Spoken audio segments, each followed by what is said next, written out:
Again, we find the Apostle Paul giving small admonitions to the church at the close of this letter, but this time it is the church at Philippi that he's writing to, who may be facing some persecution.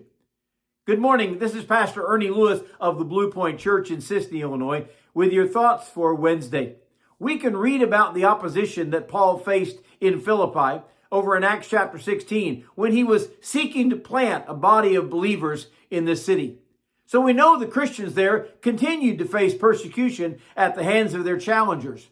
But Paul writes about joy and rejoicing for this church. Then he gives them the key to the inner joy that they need when he calls them to prayer in Philippians chapter 4 and verse 6. Paul says, "Be anxious for nothing, but in everything by prayer and supplication with thanksgiving, let your requests be made known to God." You know, we all have a problem with worrying on occasion. I say it's a problem because the scriptures warn very explicitly against worrying over and over and over again, he tells us. And he tells believers here not to be anxious for anything that we face in this world. Now, being anxious may mean that we're worried or concerned, or it may go as far as being fearful, restless, even frightened about facing some sort of uncertain future. It's awfully easy to just say, well, don't worry about things. Sometimes that doesn't work.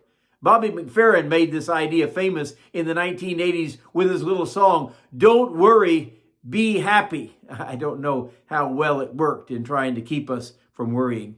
But Paul actually gives a great solution for our anxiety, for our fear over things in this life. He says, instead, in everything, use prayer and supplication to face those worries. Now, prayer may be a general term that talks about keeping the communication lines open between us and God.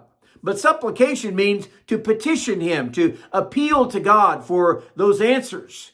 He says, let your requests be made known to God. And some may think, well, wait a minute, God already knows what my needs are.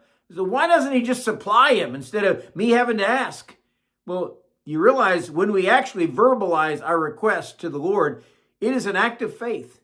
It is something that says, I believe God can do this, and I'm going to trust him to supply all of my needs.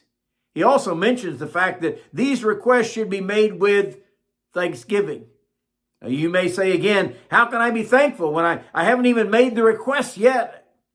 Well, I don't need to wait until the prayer is answered to thank God for providing for my needs. You see, here is the real key to faith. I already trust that God is going to hear my prayer, and I know that he will provide according to my daily needs. So what I'll do is go ahead and add the thanksgiving while I'm making the request. You see, that will show God that I believe in his great riches, that he can supply all that I need. And thanksgiving, by the way, is a great way to live. Always realizing that the things we receive are actually from God.